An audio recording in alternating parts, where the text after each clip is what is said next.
Everyone, welcome back to our channel Chandra's home world. ಇವತ್ತಿನ ವಿಡಿಯೋದಲ್ಲಿ morning home cleaning ರೂಟೀನ್ನ share ಮಾಡ್ತಾ ಇದ್ದೀನಿ.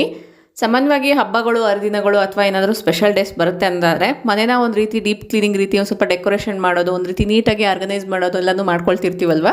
ಸೊ ಬರುವಂಥ ನ್ಯೂ ಇಯರ್ಗೋಸ್ಕರ ಮನೇನ ಸ್ವಲ್ಪ ಡೀಪ್ ಕ್ಲೀನಿಂಗ್ ಅನ್ನೋದು ಮಾಡ್ಕೊಳ್ತಾ ಇದ್ದೆ. ಅದರಲ್ಲಿ ಪಾರ್ಟ್ 1 ಭಾಗನ ಈ ಒಂದು ವಿಡಿಯೋದಲ್ಲಿ ಶೇರ್ ಮಾಡ್ತಾ ಇದ್ದೀನಿ. ಆದಷ್ಟು ವಿಡಿಯೋನ ಎಲ್ಲೂ ಸ್ಕಿಪ್ ಮಾಡಿದ್ರೆ ಕೊನೆವರೆಗೂ ನೋಡ್ತಾ ಹೋಗಿ. ಸೊ ನೀವು ಕೂಡ ಬರುವಂಥ ನ್ಯೂ ಇಯರ್ಗೆ ನಿಮ್ಮ ಮನೇನ ಏನಾದರೂ ಕ್ಲೀನ್ ಮಾಡ್ಕೊಳ್ಬೇಕು, ಆರ್ಗನೈಸ್ ಮಾಡ್ಕೊಳ್ಬೇಕು ಅಂದರೆ ಈ ಒಂದು ವಿಡಿಯೋ ಮೋಟಿವೇಶ್ನಲ್ ಆಗಿ ಇರುತ್ತೆ.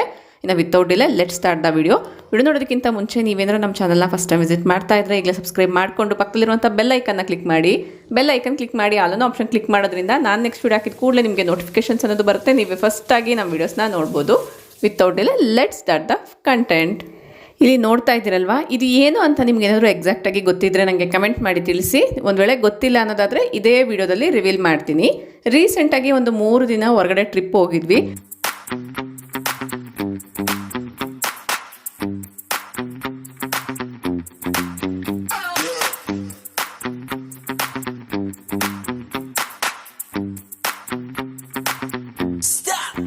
ಮನೇನ ಒಂದಿನ ಕ್ಲೀನ್ ಮಾಡಿಲ್ಲ ಅಂದ್ರೇ ಡಸ್ಟ್ ತುಂಬ ಕಲೆಕ್ಟ್ ಆಗ್ತಾ ಇರುತ್ತೆ.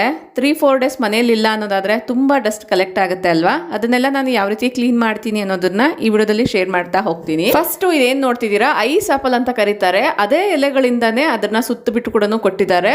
ನಾವು ರೀಸೆಂಟಾಗಿ ಟ್ರಿಪ್ಪಿಂದ ಬರಬೇಕಾದ್ರೆ ಬರುವಂತಹ ದಾರಿಯಲ್ಲಿ ಏನೇನೆಲ್ಲ ಸಿಗುತ್ತೋ ಅದನ್ನೆಲ್ಲ ಕೂಡ ಸ್ವಲ್ಪ ಸ್ವಲ್ಪ ತೊಗೊಂಡು ಬಂದಿದ್ವಿ. ಇನ್ನು ಇಲ್ಲಿ ನೀವು ನೋಡ್ತಾ ಇರ್ಬೋದು, ಬೆಲ್ಲದ ಕಾಯಿ ಕೂಡ ತೊಗೊಂಡು ಬಂದಿದ್ದೀವಿ. ತುಂಬಾ ಟೇಸ್ಟಿಯಾಗಿರುತ್ತೆ. ಚೈಲ್ಡ್ಹುಡ್ ಮೆಮೊರಿ ಅಂತಲೇ ಹೇಳ್ಬೋದು. ಇದೆಲ್ಲ ಕೂಡ ನಮಗೆ ಈಗ ಬೆಂಗಳೂರಲ್ಲಿ ಕೂಡ ಅವೈಲಬಲ್ ಇದೆ. ಬಟ್ ಆದರೂ ಕೂಡ ಬರುವಂತಹ ಜಾಗದಲ್ಲಿ ಈ ರೀತಿ ರೈತರ ಹತ್ರದಿಂದ ಎಲ್ಲ ತೊಗೊಂಡು ಬಂದಿರೋವಂಥದ್ದು ತುಂಬ ಫ್ರೆಶ್ ಆಗಿರುತ್ತೆ ಅಲ್ವಾ. ಬಾಳೆಹಣ್ಣು ಕೂಡ ಅಷ್ಟೇ, ಆಲ್ಮೋಸ್ಟ್ ಒಂದು 3 ಚಿಪ್ಪೆನ ಕೊಟ್ಟಿದ್ರು ಜಸ್ಟ್ 100 ರೂಪಾಯಿಗೆ. ಟೇಸ್ಟ್ ವೈಸ್ ಸ್ವಲ್ಪ ವೇರಿಯೇಷನ್ ಇರುತ್ತೆ. ಎಲ್ಲಾದರೂ ಹೋಗ್ತೀವಿ ಅಂದರೆ ಮನೆಯಲ್ಲಿ ತರಕಾರಿಗಳನ್ನೆಲ್ಲ ಕೂಡ ಖಾಲಿ ಮಾಡಿ ಹೋಗಿರ್ತೀವಿ. ಹೊರಗಡೆಯಿಂದ ಬಂದ ಮೇಲೆ ಏನು ಅಡುಗೆ ಮಾಡಬೇಕು ಅಂತ ಒಂದು ಯೋಚನೆ ಸ್ಟಾರ್ಟ್ ಆಗುತ್ತೆ ಅಲ್ವಾ. ಒನ್ ಟೈಮ್ಗೆ ಏನು ಅಡುಗೆ ಮಾಡಬೇಕು ಅನ್ನೋದು ಕೂಡ ಯೋಚನೆ ಮಾಡ್ತಿರ್ತೀವಿ.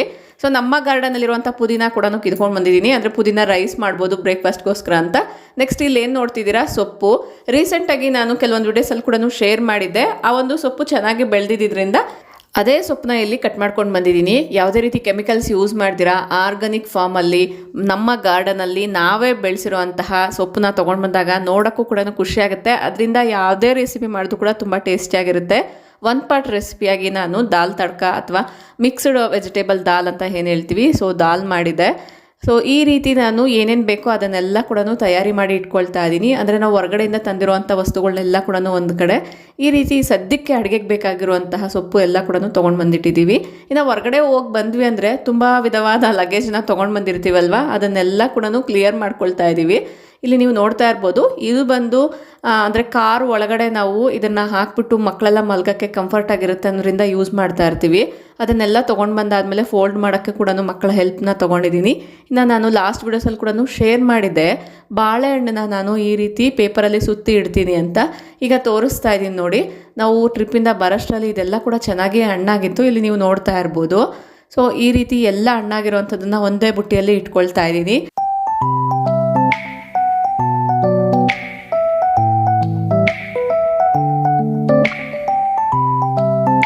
ಕೆಲವೊಂದ್ಸತಿ ಫ್ರೂಟ್ಸ್ನ ಪಕ್ಕವಕ್ಕೆ ಬರ್ದಿರನೇ ಕಟ್ ಮಾಡ್ತಾ ಇರ್ತೀವಿ. ಅಂಥ ಟೈಮಲ್ಲಿ ನ್ಯೂಸ್ ಪೇಪರಲ್ಲಿ ಸುತ್ತಿಡೋದಾದರೆ ಬೇಗನೆ ಹಣ್ಣಾಗುತ್ತೆ. ಇಂಟ್ರೆಸ್ಟ್ ಇರೋರು ಟ್ರೈ ಮಾಡಿ ನೋಡಿ. ನಮ್ಮ ಟ್ರಿಪ್ಪಲ್ಲಿ ಕೆಲವೊಂದು ಟೆಂಪಲ್ಸ್ಗೂ ಕೂಡ ವಿಸಿಟ್ ಮಾಡಿದ್ವಿ. ಅಲ್ಲಿ ಸಿಕ್ಕಿರುವಂತಹ ಕೆಲವೊಂದು ಧೂಪ್ ಸ್ಟಿಕ್ಸ್ನ ಕೂಡ ತೊಗೊಂಡು ಬಂದಿದ್ವಿ. ಸೊ ಟೆಂಪಲ್ಸಲ್ಲಿ ಈಗ ಎಲ್ಲ ಕಡೆ ಕೂಡ ಅಲ್ಲಿ ಉಪಯೋಗಿಸಿರುವಂಥ ಹೂಗಳಿಂದ ಈ ರೀತಿ ಧೂಪ್ ಸ್ಟಿಕ್ಸ್ ಎಲ್ಲ ಕೂಡ ಮಾಡ್ತಿರ್ತಾರಲ್ವ. ಪೂಜೆ ಮಾಡಬೇಕಾದ್ರೆ ಈ ಒಂದು ಧೂಪ್ ಸ್ಟಿಕ್ನ ಹಚ್ಚಿದ್ದೆ. ಬಟ್ ಈ ಒಂದು ಧೂಪ್ ಸ್ಟಿಕ್ ಹೋಲ್ಡರ್ ಏನಿದೆ ತುಂಬ ಕ್ಯೂಟಾಗಿ ಕಾಣಿಸ್ತಿತ್ತು. ಅದಕ್ಕೋಸ್ಕರ ಕೆಲವೊಂದು ವಿಡಿಯೋ ಕ್ಲಿಪ್ಪಿಂಗ್ಸ್ನ ಕೂಡ ತೆಗೆದಿಟ್ಕೊಂಡಿದ್ದೆ. ಇದು ನೆಕ್ಸ್ಟ್ ಡೇ ಮಾರ್ನಿಂಗು. ಇನ್ನು 3-4 ಡೇಸ್ ಇಲ್ಲ ಅನ್ನೋದಾದರೆ ಗಿಡಗಳ ಮೇಲೆಲ್ಲ ಕೂಡ ಮಣ್ಣು ಕೂತ್ಕೊಂಡಿರುತ್ತೆ. ಅಲ್ಲೆಲ್ಲ ಕೂಡ ತುಂಬ ಧೂಳು ಅನ್ನೋದು ಕಲೆಕ್ಟ್ ಆಗಿರುತ್ತೆ ಅಲ್ವಾ. ಅದನ್ನೆಲ್ಲ ಒಂದು 4-5 ಸತಿ ಒರೆಸೋದಕ್ಕಿಂತ ಗಿಡಗಳ ಮೇಲೆ ಇರುವಂಥ ಎಲೆಗಳ ಮೇಲೆ, ಫ್ಲೋರ್ ಮೇಲೆ ಎಲ್ಲ ಕೂಡ ನೀರನ್ನ ಹಾಕೋದಾದರೆ ಬೇಗನೆ ಧೂಳು ಅನ್ನೋದು ಅವಾಯ್ಡ್ ಆಗುತ್ತೆ, ಬೇಗ ಕ್ಲಿಯರ್ ಆಗುತ್ತೆ ಅನ್ನೋದ್ರಿಂದ ಈ ರೀತಿ ನಾನು ಪೈಪಲ್ಲೇನೆ ತುಳಸಿ ಕಟ್ಟೆನೆಲ್ಲ ಕೂಡ ತೊಳೆದು ತುಳಸಿ ಗಿಡದ ಮೇಲೆ, ಬೇರೆ ಪಕ್ಕದಲ್ಲಿರುವಂಥ ಗಿಡಗಳ ಮೇಲೆ ಎಲ್ಲ ಕೂಡ ನೀರನ್ನ ಸ್ಪ್ರಿಂಕಲ್ ಮಾಡ್ತಾ ಇದ್ದೀನಿ. ಈ ರೀತಿ ಸ್ನಾನ ಮಾಡಿಸೋ ರೀತಿಯಲ್ಲಿ ಮಾಡೋದ್ರಿಂದ ಎಲೆಗಳ ಮೇಲೆ ಇರುವಂಥ ಧೂಳೆಲ್ಲ ಕೂಡ ಕ್ಲಿಯರ್ ಆಗುತ್ತೆ. ಎಲೆಗಳು ಕೂಡ ಚೆನ್ನಾಗಿ ಗ್ರೋ ಆಗೋಕ್ಕೆ ಹೆಲ್ಪ್ಫುಲ್ ಆಗುತ್ತೆ. ಫ್ರೆಶ್ ಆಗಿ ಕೂಡ ಕಾಣಿಸುತ್ತೆ. ನೋಡ್ತಾ ಇರ್ಬೋದು, ಪ್ರತಿಯೊಂದು ಗಿಡಕ್ಕೂ ಕೂಡ ಸ್ನಾನ ಮಾಡಿಸೋ ರೀತಿಯಲ್ಲಿ ನೀರನ್ನ ಮೇಲಿಂದ ಕೆಳಗಡೆವರೆಗೂ ಕೂಡ ಈ ರೀತಿ ಸ್ಪ್ರಿಂಕಲ್ ಮಾಡ್ತಾ ಇದ್ದೀನಿ.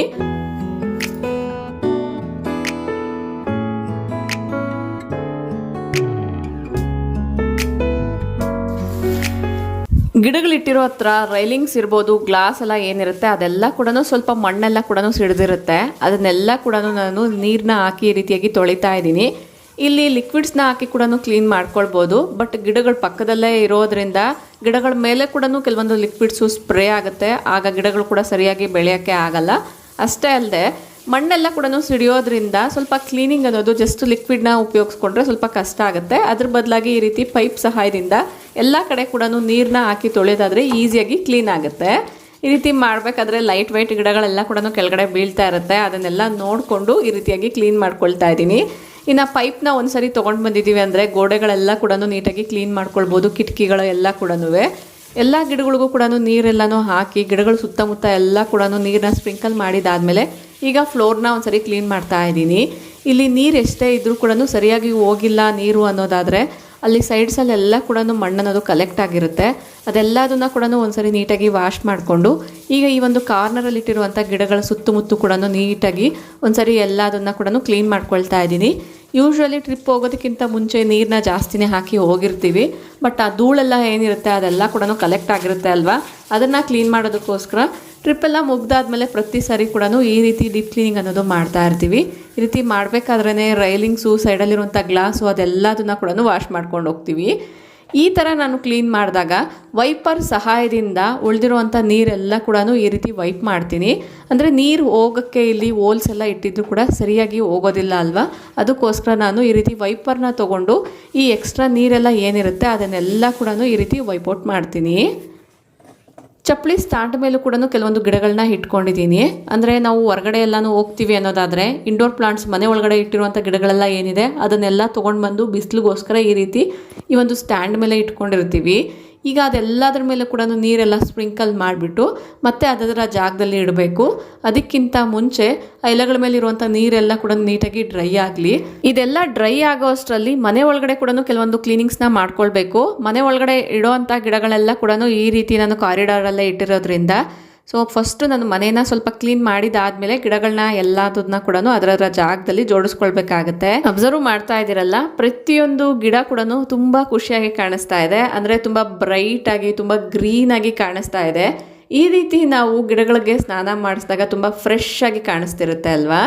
ನೆಕ್ಸ್ಟು ನಾನು ಟ್ರಿಪ್ ಹೋಗ್ಬೇಕಾದ್ರೆ ಕೆಲವೊಂದು ಲಗೇಜ್ ಎಲ್ಲ ಏನು ಕ್ಯಾರಿಡ್ ಮಾಡಿದ್ವಿ ಅದನ್ನೆಲ್ಲ ಕೂಡ ಕೆಲವೊಂದನ್ನು ಅದರ ಜಾಗದಲ್ಲಿ ಇಟ್ಕೊಂಡಿದ್ದೀನಿ. ಇನ್ನು ಕೆಲವೊಂದನ್ನು ವಾಶ್ಗೆ ಹಾಕಬೇಕಾಗಿರುವಂಥದ್ದನ್ನು ಎಲ್ಲ ಕೂಡ ಈ ರೀತಿ ನಾನು ಮೇಲೆ ಎಲ್ಲ ಹೋಗಬೇಕಾದ್ರೆ ಆಗಾಗ ತೊಗೊಂಡೋಗಿ ಈ ರೀತಿಯಾಗಿ ಅದರ ಜಾಗದಲ್ಲಿ ಇಟ್ಕೊಳ್ತಾ ಇದ್ದೀನಿ.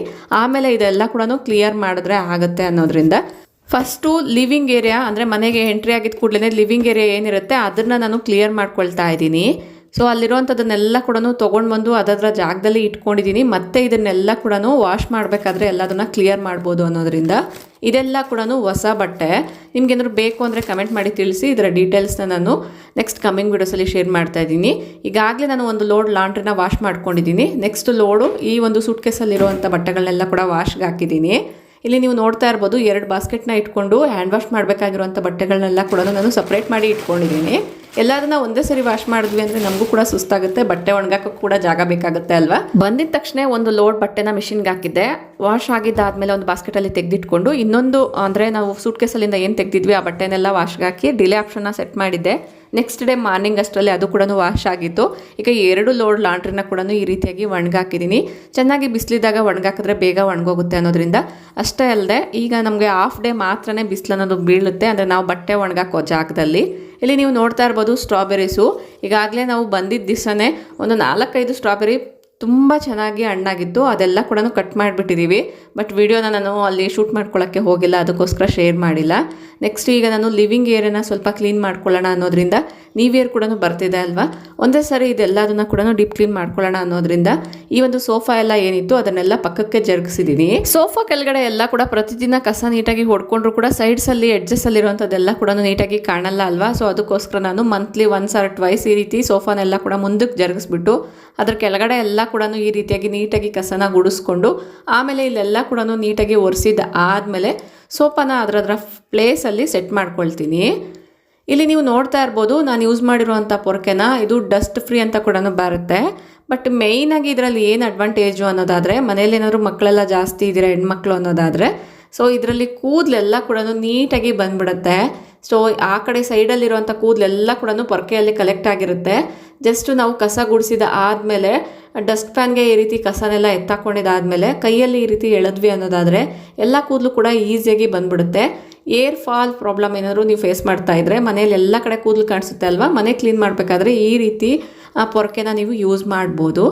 ನೆಕ್ಸ್ಟು ನಾನು ನೀಟಾಗಿ ಕಸ ಎಲ್ಲ ಗುಡಿಸಿದ್ದಾದಮೇಲೆ ಸೋಫಾನ ಏನು ಜರುಗಿಸಿದ್ವಿ ಆ ಪ್ಲೇಸಲ್ಲೆಲ್ಲ ಕೂಡ ನೀಟಾಗಿ ಒಂದ್ಸರಿ ಒರೆಸ್ಕೊಳ್ತಾ ಇದ್ದೀನಿ. ಈ ರೀತಿ ಒರೆಸ್ಬಿಟ್ಟು ಆಮೇಲೆ ನಾನು ಫ್ಯಾನ್ನ ಹಾಕ್ತೀನಿ. ಫ್ಯಾನ್ ಹಾಕೋದ್ರಿಂದ ಬೇಗನೆ ಇಲ್ಲೆಲ್ಲ ಡ್ರೈ ಆಗುತ್ತೆ. ಆಮೇಲೆ ಸೋಫಾನ ಈ ಕಡೆ ಎಲ್ಲ ನೀಟಾಗಿ ಜರುಗಿಸ್ಬಿಟ್ಟು ಸೆಟ್ ಮಾಡಿದಾದಮೇಲೆ ಉಳಿದಿರುವಂಥ ಪ್ಲೇಸ್ನ ಫ್ಲೋರ್ನ ಕ್ಲೀನ್ ಮಾಡ್ಕೊಳ್ಬೋದು ಅನ್ನೋದ್ರಿಂದ.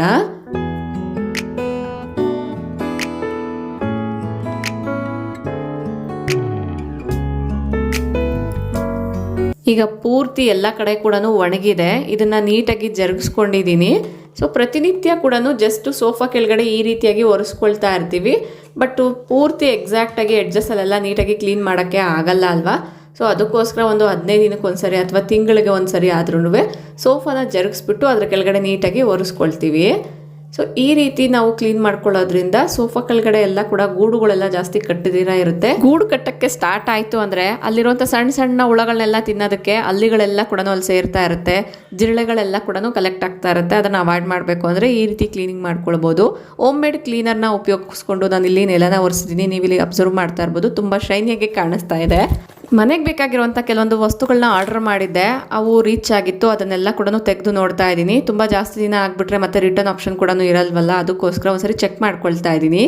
ಸೊ ಇದು ಏನೇನು, ಇದನ್ನು ಎಲ್ಲೆಲ್ಲಿ ನಾನು ಯೂಸ್ ಮಾಡ್ಕೊಳ್ತೀನಿ ಅನ್ನೋದನ್ನು ನಾನು ಕಮಿಂಗ್ ವೀಡಿಯೋಸಲ್ಲಿ ಶೇರ್ ಮಾಡ್ತೀನಿ. ಇಂಟ್ರೆಸ್ಟ್ ಇದ್ದರೆ ನನಗೆ ಕಮೆಂಟ್ ಮಾಡಿ ತಿಳಿಸಿ. ಇಲ್ಲಿ ನೀವು ನೋಡ್ತಾ ಇರ್ಬೋದು ಪ್ರತಿಯೊಂದನ್ನು ಕೂಡ ತೆಗಿತಾ ಇದ್ದೀನಿ. ಸೊ ಇದನ್ನೆಲ್ಲ ತೆಗೆದು ಕವರ್ಸ್ ಎಲ್ಲ ಏನಿರುತ್ತೆ ಅದೆಲ್ಲ ಕೂಡ ನೀಟಾಗಿ ಡಸ್ಟ್ಬಿನ್ಗೆ ಹಾಕಿಬಿಟ್ಟು ಈ ಒಂದು ಏರಿಯಾನ ಕೂಡ ನೀಟಾಗಿ ಒರೆಸ್ಬೋದು ಅನ್ನೋದ್ರಿಂದ ಎಲ್ಲ ಕೂಡ ತೆಗೆದು ಒಂದ್ಸರಿ ಚೆಕ್ ಮಾಡ್ತಾ ಇದ್ದೀನಿ. ಇನ್ನೇನು ನ್ಯೂ ಇಯರ್ಗೂ ಕೂಡ ಒಂದು 3 ದಿನ ಮಾತ್ರನೇ ಗ್ಯಾಪ್ ಇದೆ ಅಲ್ವಾ. ಸೊ ಅದಕ್ಕೋಸ್ಕರ ಈ ರೀತಿಯಾಗಿ ಎಲ್ಲದನ್ನ ಕೂಡ ನೀಟಾಗಿ ಒಂದು ಕಡೆಯಿಂದ ಕ್ಲೀನ್ ಮಾಡ್ಕೊಳ್ತಾ ಇದ್ದೀನಿ. ನೀವು ಕೂಡ ನ್ಯೂ ಇಯರ್ಗೆ ಮನೆಯೆಲ್ಲ ಕೂಡ ಕ್ಲೀನ್ ಮಾಡಿದ ಆಯಿತಾ, ಕಮೆಂಟ್ ಮಾಡಿ ತಿಳಿಸಿ. ಸೊ ನ್ಯೂ ಇಯರ್ ಸೆಲೆಬ್ರೇಷನ್ಸ್ ಎಲ್ಲ ಕೂಡ ಜಾಸ್ತಿ ಜೋರಾಗಿ ಮಾಡಿಲ್ಲ ಅಂದರೂ ಕೂಡ ಸೊ ಅವತ್ತಿನ ದಿನ ಏನೋ ಒಂದು ರೀತಿ ಪ್ಲೆಸೆಂಟಾಗಿರಬೇಕು ಅಂದರೆ ಮನೆ ನೀಟಾಗಿ ಕ್ಲೀನಾಗಿದ್ದರೆ ತುಂಬಾ ಪಾಸಿಟಿವ್ ವೈಬ್ಸ್ ಅನ್ನೋದು ಸ್ಪ್ರೆಡ್ ಆಗುತ್ತೆ ಅನ್ನೋದ್ರಿಂದ. ನೆಕ್ಸ್ಟು ಬೆಡ್ರೂಮ್ಸಲ್ಲಿರುವಂತಹ ಪಿಲ್ಲೋಸ್ನೆಲ್ಲ ಕೂಡ ನಾನು ಚೇಂಜ್ ಮಾಡಿಕೊಂಡು ವಾಶ್ ಮಾಡ್ಕೊಂಡಿದ್ದೆ. ಸೊ ಈ ರೀತಿ ನಾನು ಕವರ್ಸ್ನೆಲ್ಲ ಕೂಡ ನೀಟಾಗಿ ಹಾಕ್ಬಿಟ್ಟು ಸೆಟ್ ಮಾಡ್ಕೊಳ್ತಾ ಇದ್ದೀನಿ. ಪಿಲ್ಲೋಸ್ನೆಲ್ಲ ನಾನು ಯಾವ ರೀತಿ ವಾಷಿಂಗ್ ಮಿಷಿನಲ್ಲಿ ವಾಶ್ ಮಾಡ್ತೀನಿ ಅನ್ನೋದನ್ನು ನಾನು ಲಾಸ್ಟ್ ವಿಡಿಯೋದಲ್ಲಿ ಶೇರ್ ಮಾಡಿದ್ದೆ. ಇಂಟ್ರೆಸ್ಟ್ ಇರೋರು ಚೆಕ್ ಮಾಡಿ. ವಿತಿನ್ 1 ಅವರಲ್ಲೇ ನಿಮಗೆ ಪೂರ್ತಿ ಡ್ರೈ ಆಗಿಬಿಡುತ್ತೆ. ಬೆಡ್ ಸ್ಪ್ರೆಡ್ನ ಕೂಡ ಕರೆಕ್ಟಾಗಿ ಟಕ್ ಮಾಡೋದಾದರೆ ಮಕ್ಕಳು ಅದ್ರ ಮೇಲೆಲ್ಲ ಜಂಪ್ ಮಾಡಿದ್ರು ಕೂಡ ಆ ಕಡೆ ಈ ಕಡೆ ಮೂವ್ ಆಗದಿರ ಇರುತ್ತೆ. ಇದಕ್ಕೆ ಸಂಬಂಧಪಟ್ಟಿರುವಂಥ ಡೀಟೇಲ್ ವೀಡಿಯೋಸ್ನ ಈಗಾಗಲೇ ಶೇರ್ ಮಾಡಿದ್ದೀನಿ. ಬೆಡ್ನೆಲ್ಲ ಕೂಡ ಯಾವ ರೀತಿ ಕ್ಲೀನ್ ಮಾಡ್ಕೊಳ್ಬೋದು ಅನ್ನೋದು ಕೂಡ ನೀವು ಈಗಾಗಲೇ ಕೆಲವೊಂದು ವೀಡಿಯೋಸಲ್ಲಿ ನೋಡಿದ್ದೀರಾ. ಒಂದು ವೇಳೆ ನೀವೇನಾದರೂ ಚೆಕ್ ಮಾಡಿಲ್ಲ ಅನ್ನೋದಾದರೆ ಕ್ಲೀನಿಂಗ್ ವೀಡಿಯೋಸ್ ಅನ್ನೋ ಒಂದು ಪ್ಲೇಲಿಸ್ಟಲ್ಲಿ ಹೋಗಿ ಚೆಕ್ ಮಾಡಿದ್ರೆ ಡೀಟೇಲ್ ಆಗಿರುವಂಥ ವೀಡಿಯೋಸ್ನ ನೀವು ನೋಡ್ಬೋದು.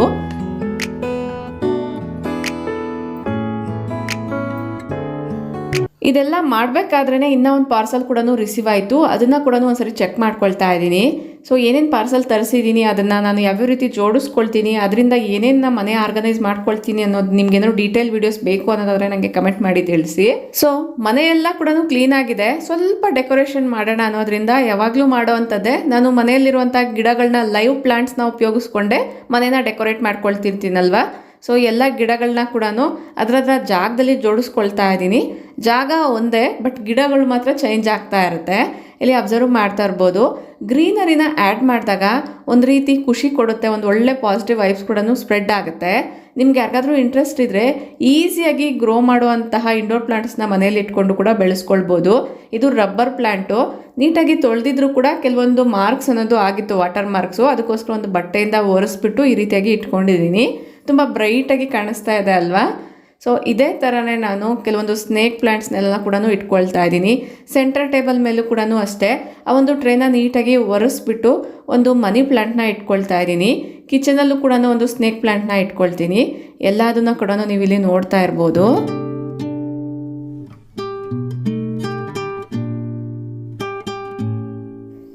ಈ ರೀತಿ ಎಲ್ಲದನ್ನ ಜೋಡಿಸ್ಕೊಂಡಿದ್ದ ಆದಮೇಲೆ ಫೈನಲ್ ಆಗಿ ಈ ಒಂದು ವಿಂಡೋನ ಕ್ಲೀನ್ ಮಾಡ್ಕೊಳ್ಬೇಕಾಗಿತ್ತು. ಅಂದರೆ ಈ ವಿಂಡೋ ಬ್ಯಾಕ್ ಸೈಡು ನಾನು ಎಲ್ಲ ಗಿಡಗಳನ್ನ ಇಟ್ಕೊಂಡಿದ್ದರಿಂದ ಮಣ್ಣೆಲ್ಲ ಕೂಡ ಸ್ವಲ್ಪ ಆಗಿರುತ್ತೆ. ಅದೆಲ್ಲದನ್ನ ಕೂಡ ಒರೆಸ್ಕೊಳ್ಬೇಕು. ಅದಕ್ಕಿಂತ ಮುಂಚೆ ನಾನು ಲಾಕ್ ಎಲ್ಲನೂ ಏನಿರುತ್ತೆ ಒಳಗಡೆಯಿಂದ ಆ ಲಾಕ್ ಎಲ್ಲ ಕೂಡ ಓಪನ್ ಮಾಡಿದ್ದೀನಿ. ಈಗ ಹೊರಗಡೆಯಿಂದ ಒಂದೊಂದನ್ನೇ ನಾನು ಈ ರೀತಿ ಓಪನ್ ಮಾಡಿಕೊಂಡು ಕಿಟಕಿಗಳನ್ನೆಲ್ಲ ಕೂಡ ಒರೆಸ್ಕೊಳ್ತಾ ಇದ್ದೀನಿ. ಇಲ್ಲಿ ಗಿಡಗಳನ್ನೆಲ್ಲ ಇಟ್ಕೊಂಡಿದ್ರಿಂದ ಗಿಡಗಳಿಗೆ ನೀರು ಹಾಕ್ಬೇಕಾದ್ರೆ ಎಲ್ಲ ಕೂಡ ಎಕ್ಸ್ಟ್ರಾ ನೀರೆಲ್ಲ ಕೂಡ ಇಲ್ಲಿ ಸಿಡಿತಾ ಇರುತ್ತೆ, ಮಾರ್ಕ್ಸ್ ಎಲ್ಲ ಆಗ್ತಾ ಇರುತ್ತೆ, ಧೂಳೆಲ್ಲ ಕೂಡ ಆಗ್ತಾ ಇರುತ್ತೆ ಅಲ್ವಾ. ಅದೆಲ್ಲದನ್ನ ಕೂಡ ಒಂದ್ಸರಿ ನೀಟಾಗಿ ಒರೆಸ್ಕೊಳ್ತಾ ಇದ್ದೀನಿ. ಬೆಳಗಿನ ಜಾವ ಇಲ್ಲೆಲ್ಲ ಕೂಡ ಪೈಪಿಂದ ನೀರೆಲ್ಲಾನು ಹಾಕಿದ್ರಿಂದ ಎಕ್ಸ್ಟ್ರಾ ನೀರೆಲ್ಲ ಏನಿರುತ್ತೆ ಅಲ್ಲೇ ಉಳ್ಕೊಂಡಿರುತ್ತೆ. ಅದೆಲ್ಲ ಕೂಡ ವುಡ್ ಒಳಗಡೆ ಅಬ್ಸರ್ವ್ ಆಗುವಷ್ಟರಲ್ಲಿ ಇದನ್ನೆಲ್ಲ ಕೂಡ ನೀಟಾಗಿ ಒಂದ್ಸರಿ ಒರೆಸ್ಕೊಳ್ಬೇಕಾಗತ್ತೆ. ಇಲ್ಲ ಅಂದರೆ ಕಿಟಕಿ ಒಳಗಡೆ ಎಲ್ಲ ಕೂಡ ನೀರು ಸೇರಿಕೊಂಡು ವುಡ್ ಎಲ್ಲ ಬೇಗ ಹಾಳಾಗೋ ಚಾನ್ಸ್ ಇರುತ್ತೆ. ಇಲ್ಲಿ ನೀವು ಅಬ್ಸರ್ವ್ ಮಾಡ್ತಾ ಇರ್ಬೋದು. ಎಲ್ಲದನ್ನ ಒರೆಸಿದ್ದಾದ್ಮೇಲೆ ನಾನು ಗಿಡಗಳನ್ನ ನೀಟಾಗಿ ಜೋಡಿಸ್ಕೊಳ್ತಾ ಇದ್ದೀನಿ.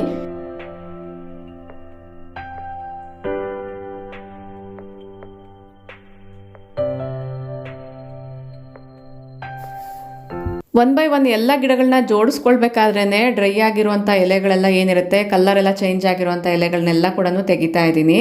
ಈ ರೀತಿ ಎಲ್ಲ ಎಲೆಗಳನ್ನೆಲ್ಲ ತೆಗೆದಿದ್ದಾದಮೇಲೆ ಒಂದ್ಸರಿ ನೀಟಾಗಿ ಕಲೆಕ್ಟ್ ಮಾಡಿಕೊಂಡು ಆ ಒಂದು ಜಾಗನ ಅಂದರೆ ಈ ಶೂ ರ್ಯಾಕ್ ಏನಿರುತ್ತೆ ಇದನ್ನು ಕೂಡ ಒಂದ್ಸರಿ ನೀಟಾಗಿ ಒರೆಸ್ಕೊಳ್ತಾ ಇದ್ದೀನಿ. ಇಲ್ಲಿ ಶೂ ಹಾಕ್ಕೊಳ್ಬೇಕಾದ್ರೆ ಎಲ್ಲ ಕೂತ್ಕೊಳ್ತಿರ್ತೀವಿ, ಮತ್ತು ಸ್ವಲ್ಪ ಬಿಸಿಲು ಕಾಯಕ್ಕೋಸ್ಕರ ಕೂಡ ಇಲ್ಲೆಲ್ಲ ಕೂತ್ಕೊಳ್ಬೇಕಾದ್ರೆ ಧೂಳು ಮಣ್ಣು ಎಲ್ಲ ಬಟ್ಟೆಗಳಿಗೆ ಅಂಟ್ಕೊಳ್ತಾ ಇರುತ್ತೆ. ಅದಕ್ಕೋಸ್ಕರ ಈ ರೀತಿ ನೀಟಾಗಿ ಒರೆಸ್ಕೊಳ್ತಾ ಇದ್ದೀನಿ. ಪ್ರತಿನಿತ್ಯ ಕೂಡ ಈ ಥರ ಒರೆಸ್ಕೊಳ್ತಾನೆ ಇರ್ತೀವಿ, ಬಟ್ ಆದರೂ ಕೂಡ ಡೈಲಿ ಮಣ್ಣನ್ನೋದು ಧೂಳು ಎಲ್ಲ ಕಲೆಕ್ಟ್ ಆಗ್ತಿರುತ್ತೆ ಅಲ್ವಾ. ಅದಕ್ಕೋಸ್ಕರ ಎಲ್ಲ ಗಿಡಗಳನ್ನ ನೀಟಾಗಿ ಒರೆಸ್ಬಿಟ್ಟು ಈ ಒಂದು ಜಾಗನೆಲ್ಲ ನೀಟಾಗಿ ಕ್ಲೀನ್ ಮಾಡಿದ್ದಾದ್ಮೇಲೆ ಈ ರೀತಿಯಾಗಿ ಕಾಣಿಸ್ತಾ ಇದೆ. ಒಂದು ರೀತಿ ಪ್ಲೆಸೆಂಟಾಗಿ ತುಂಬ ನೀಟ್ ಆ್ಯಂಡ್ ಕ್ಲೀನಾಗಿ ಕಾಣಿಸ್ತಿದೆ ಅಲ್ವಾ.